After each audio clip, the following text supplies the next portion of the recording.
What's going on, guys? I am What the Moose, and today we're back with another episode of my MUT 17 unofficial rating series. Today we're breaking down the Cleveland Browns, of course, as you guys can see on screen here. Here's the tweet from this week, the poll on Twitter. Of course, the highest Cleveland Browns player in MUT 17. You guys believe it's going to be Joe Thomas, and you'll see what I think coming up in a little bit right here. But let's get right into it. Cleveland Browns, who is their top 5 of MUT 17? Let me know down in the comments down below what you think their top 5 is, but let's get right into it.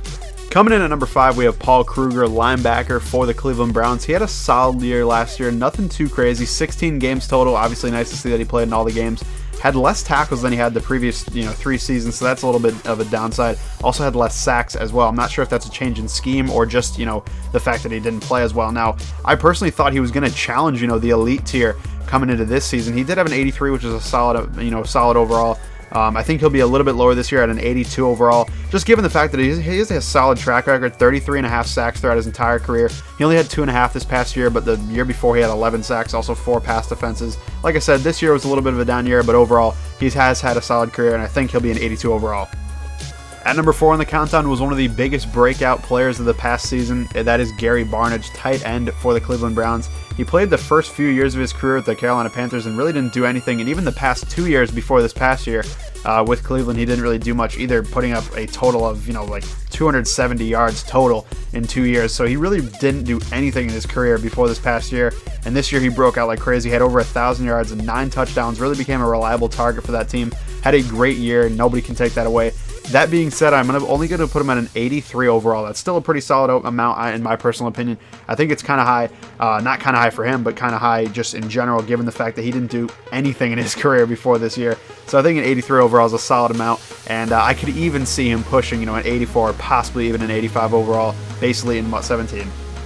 At number 3, we have Joel Bitonio, guard for the Cleveland Browns. He had another solid year this past year. Not as good as his rookie year, unfortunately. He did have a little bit of a downgrade. But I think overall, given the track record, his great rookie season where he pretty much proved to be one of the best guards in the entire league, let alone among rookies, that gave him a base elite in this year's game. I think he's going to get another elite in next year's game as well. I believe he'll be an 85 overall, the same overall he had in MUT 16. I believe he'll have in MUT 17. Very good guard, proved himself in his rookie season. Regressed a little bit in his past year, but I guess you could chalk that up to, sophomore slump or whatever.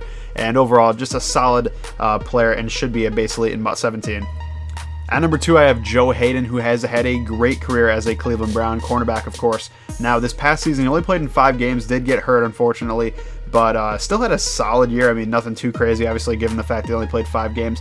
But just given the track record, he's had some crazy years with 20 pass defenses in the past 2 years before this past year, with 3 interceptions and 4 interceptions, and 3 even before that. And in his rookie year, he had 6 picks, which is pretty crazy. Now, Joe Hayden, I will, say he is going to expect, a little bit of a downgrade in this upcoming season in MUT 17, but I think he'll still be an elite 86 overall to start off MUT 17. Very good, given the track record, and honestly, even this past year when he was on the field, he played pretty well, and I think he'll be an 86 overall to start off MUT 17. At number 1, who else but Joe Thomas, entering his 10th year in the NFL, all with the Cleveland Browns, and he's really anchored that line for him. Been pretty much the best left tackle in football since he came into the league. Has not missed a game or even a snap since he came into the league, which is absolutely insane. Really speaks to how versatile and how just durable the guy is. He's very, very good. Like I said, pretty much the best left tackle in the league. That's obviously debatable, but easily top 3 or top 5 at worst. And I think he'll be a 90 overall as the best left tackle in MUT 17 to start it off. Will be the best Cleveland Brown player, of course, as you guys said in the Twitter poll. Pretty much no contest. Joe Thomas has been a beast his whole career, and he'll continue to be that until he retires for sure. So he'll be a 90 overall to start off MUT 17. Alright guys, that'll do it for my MUT 17 Cleveland Browns predictions. Of course, RG3 did not make it on the list. That was no surprise. I just threw him on the poll because I thought it was kind of funny, and threw him on the thumbnail because I thought it was funny as well. Now, next episode is going to be the Tampa Bay Buccaneers. This is going to be a good one. They have a solid team, a young core that could be building them for the future. So let me know who you guys think they are going to have in their top 5. Also, be sure to click that link to the Twitter poll for the Tampa Bay Buccaneers and vote who you think their top overall player is going to be in MUT 17. Click that link down in the description. So thank you guys for watching, and I'll see you later.